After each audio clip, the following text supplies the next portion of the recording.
अभी आपने जो विजुअल देखा, ये विजुअल गणेश शंकर विद्यार्थी के शहीद स्थल का है। गणेश शंकर विद्यार्थी यानी कानपुर के इतिहास में और हिंदी मीडिया जगत यानी हिंदी पत्रकारिता के इतिहास में एक ऐसा व्यक्ति जिसकी कलम कभी भी रुकी नहीं, हमेशा निष्पक्ष और निडर तरीके से समस्याओं को लेकर के, जन सरोकारों को लेकर चलती रही। लेकिन 25 मार्च 1931 को अचानक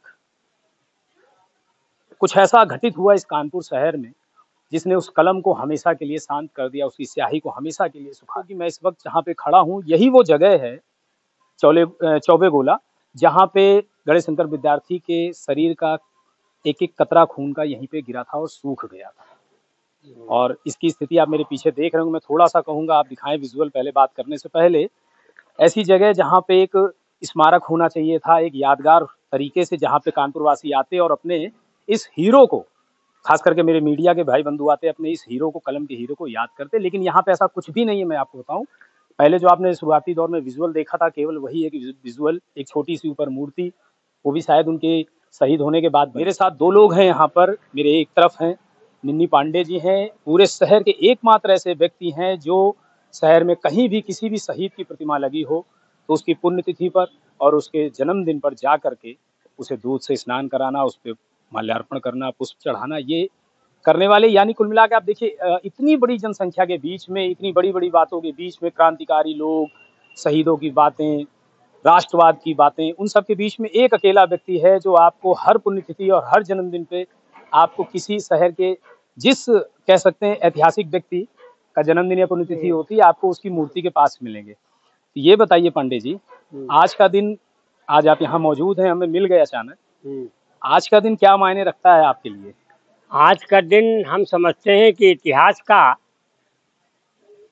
सबसे दुर्लभ दिन है कि जिस व्यक्ति ने स्वतंत्रता संग्राम आंदोलन में बढ़ चढ़कर हिस्सा लिया, क्रांतिकारियों को शरण दिया, उनका सहयोग किया और पत्रकारिता के क्षेत्र में हिंदुस्तान की सोई हुई दमिक जनता को जगाने का काम किया, और इतना बड़ा हर क्षेत्र में काम करने वाले व्यक्ति गणेश शंकर विद्यार्थी, जिस स्थल पर वो उन्होंने अपना खून बहाया, शहीद हुए हिंदू मुस्लिम एकता के लिए, सांप्रदायिक सद्भावना के लिए, आज यहाँ पर उनका कोई चिन्ह नहीं है, कोई स्मारक नहीं है। आज जब ये जनता आती है तो पूछती है कि आखिर गणेश शंकर विद्यार्थी कहाँ शहीद हुए थे, हिंदू मुस्लिम एकता की सद्भावना और भाईचारे के लिए। तो मृदुल जी ये बताइए, 25 मार्च 1931 का दिन कानपुर के इतिहास में किस तरह याद करेंगे? देखिए, 25 मार्च 1931 का दिन न सिर्फ कानपुर बल्कि मैं कहूँगा कि पूरी भारतीयता के लिए एक काला दिन है, एक दुर्भाग्यशील दिन है। यही है वो दिन था जब पत्रकारिता के पुरोधा श्री गणेश शंकर विद्यार्थी जी इसी गली में शहीद हुए थे, इसी गली में उन्होंने अंतिम सांस ली थी। उससे भी अधिक दुर्भाग्य की बात यह है कि वो उनकी लाश करीब 2 दिन तक यहाँ पे पड़ी रही और उसकी पहचान नहीं हो पाई। 2 दिन बाद, 3 दिन बाद उनकी लाश की पहचान हो चुकी, हाथ में गुदा हुआ था नाम। तो एक दुर्भाग्यपूर्ण रहा। 23 मार्च को जब भगत सिंह को फांसी दी गई, आपको पता होगा कि भगत सिंह यहाँ पे प्रताप में बलवंत राय के नाम से लिखा करते थे, बलवंत सिंह के नाम। तो उस वजह से कानपुर में बहुत ज्यादा गुस्सा था और उसी का लाभ लेके अंग्रेजों ने एक दंगा प्लान किया और एक दंगा शुरू होता है, जिसको शांत कराने में, जिसको मैनेज करने में, जिसको करने में गणेश शंकर विद्यार्थी यहाँ पे शहीद होते हैं। तो 25 मार्च एक बहुत दुर्भाग्यपूर्ण और एक काला दिन है हम सबके लिए। और उससे भी काला दिन ये है कि जो एक शेर है बड़ा मशहूर कि शहीदों की चिताओं पर लगेंगे हर बरस मेले, उस स्थान पे आके विडंबनापूर्ण हो जाता है, मजाक लगने लगता है। 1931 और अभी 2022 एक लंबा पीरियड हो गया, बहुत लंबा पीरियड हो गया। और हम जहाँ पे खड़े हैं वहाँ पे अगर ना बताया जाए तो मुझे लगता है शायद कोई जान ही नहीं पाएगा कि गणेश शंकर विद्यार्थी यहीं पे शहीद हुए थे, यहीं पे उनका खून गिरा था। ये क्या केवल शहर के लिए दुर्भाग्यपूर्ण है या इस पूरे भारत के इतिहास की, अगर हम बात करें आज़ादी की लड़ाई की, क्या उन सब के लिए दुर्भाग्यपूर्ण रहेगा? लगभग जहां तक मैं समझता हूँ 90 साल होने वाले हैं उनके शहीद हुए, है ना। 90 सालों पे अगर कानपुर अपने ब्रांड एम्बेसडर को, मुझे लगता है कि गणेश शंकर विद्यार्थी कानपुर के ब्रांड एम्बेसडर थे, उनको वो स्थल पे एक मूर्ति नहीं लगा पाता, एक चिन्ह नहीं लगा पाता, तो ये इससे बड़ा दुर्भाग्यपूर्ण दिन, दुर्भाग्यपूर्ण बात ना सिर्फ कानपुर बल्कि पूरे के पूरे देश के लिए होती है। पहली बात। दूसरी बात यह है कि यहाँ पे बहुत बड़ी बड़ी बातें हुई, बहुत बड़े बड़े से अधिकारी आए, लेकिन आज तक अंतोगत्ता चाहे प्रताप प्रेस हो या ये स्थल हो, दोनों उपेक्षित रहे। इससे भी ज्यादा शर्मनाक बात यह है कि यहाँ पे जो भी आपने विजुअल में दिखाया, जो इनकी मूर्ति लगी हुई 2001 जिसमें सीपी पाठक साहब मारे गए थे, जो दंगा हुआ था, उसमें गणेश शंकर विद्यार्थी जी की प्रतिमा फिर से जलाई जाती है, मंदिर फिर से जलाया जाता है। तो मुझे ये नहीं लगता कि गणेश शंकर विद्यार्थी सिर्फ 25 मार्च 1931 को शहीद होते हैं, वो प्रतिदिन इस शहर में।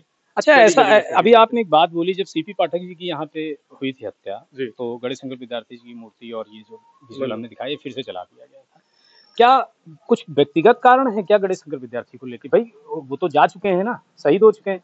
और मुझे जहाँ तक याद है कि कानपुर का जो भी प्रबुद्ध हिंदू मुसलमान समाज है, दोनों प्रबुद्ध हैं, जो वो गणेश शंकर विद्यार्थी को अपना आइडल मानते हैं, उसके बावजूद ऐसी हरकत।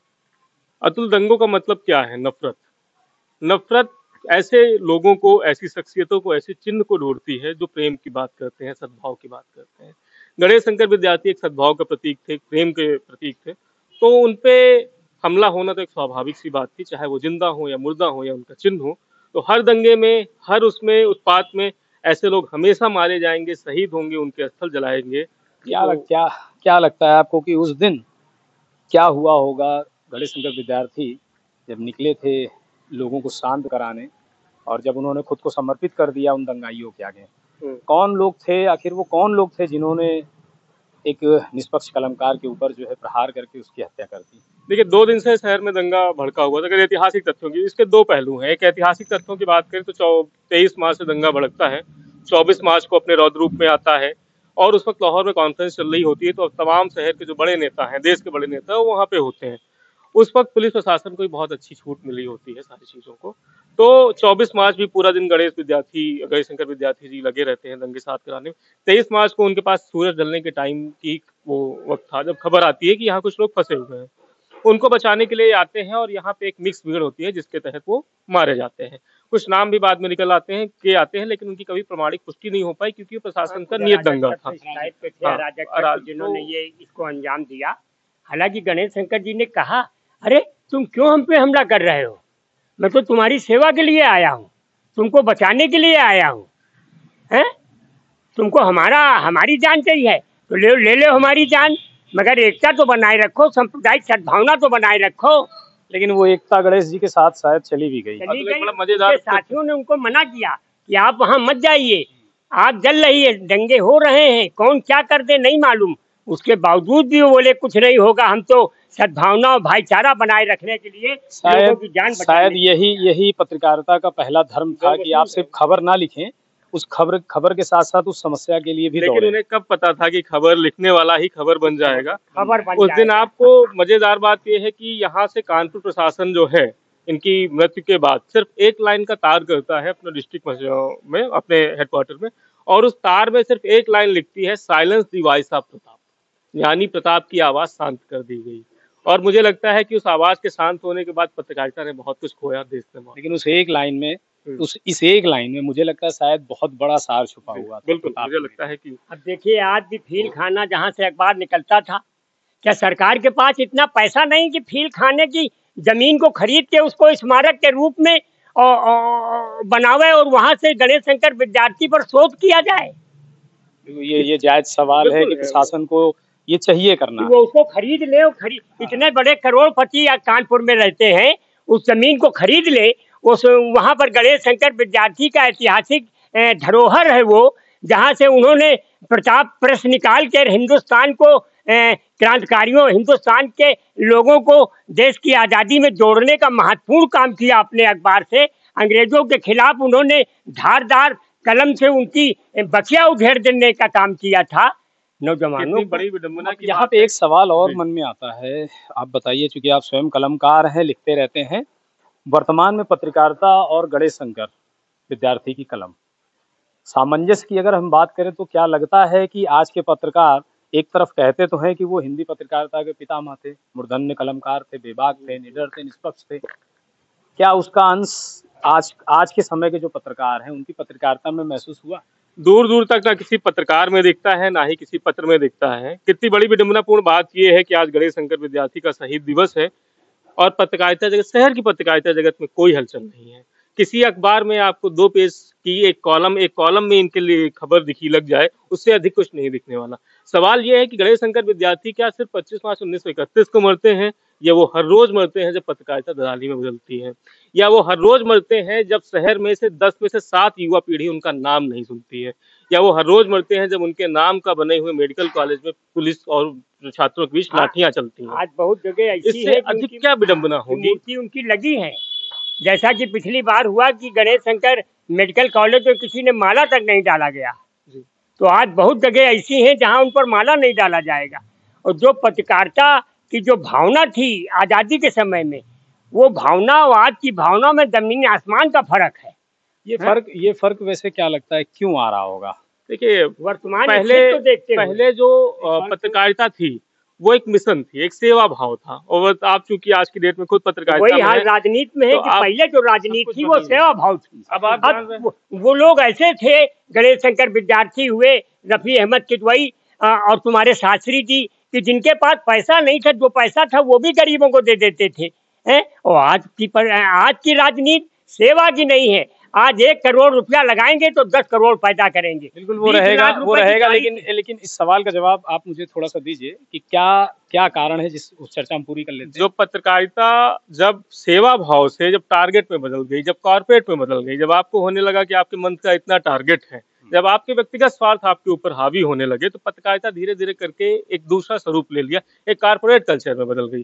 तो ये तो होना ही था। आज रोज आप स्टूडियो में खेल देखिए, आज अखबारों का हाल देखिए, जब विज्ञापन प्रमुख हो जाए, जब खबरें दबाने के पैसे लिए जाए ना कि चलाने के, तो आप समझ सकते हैं क्या होना था। अखबार वाले हमारी खबर ये जो जिसकी हम लोग यहाँ चर्चा कर रहे हैं, गणेश शंकर विद्यार्थी जी की, और उनके शहीद स्थल पे एक प्रतिमा की बात कर रहे हैं, क्या लगता है कि किस तरीके से आप इस मिशन को पूरा कर पाएंगे, आप अगर लगते हैं तो? अतुल प्रताप, इसके लिए आप जानते हैं हम लोग काफी समय से लगे हुए हैं। जूता तक पॉलिश की हम लोगों ने काफी, अभी भी चर्चाएं और प्रयास जारी हैं, लेकिन वो एक बड़ा लक्ष्य लग रहा है। लेकिन मेरा ये प्रयास है कि हम के अकॉर्डिंग ये लक्ष्य छोटा है, थोड़ा सा इसे पूरा भी किया जा सकता है। ये मुझे लगता है कि पहले चरण में इस पे हम लोग कुछ प्रयास करते हैं और पार्षद से मिलकर, और एक वादा ये कर सकता हूँ आप लोगों से, आप दर्शकों से, कि अगले जब हम 25 मार्च को आएंगे तो यहाँ की तस्वीर बदली हुई होगी, भले ही वो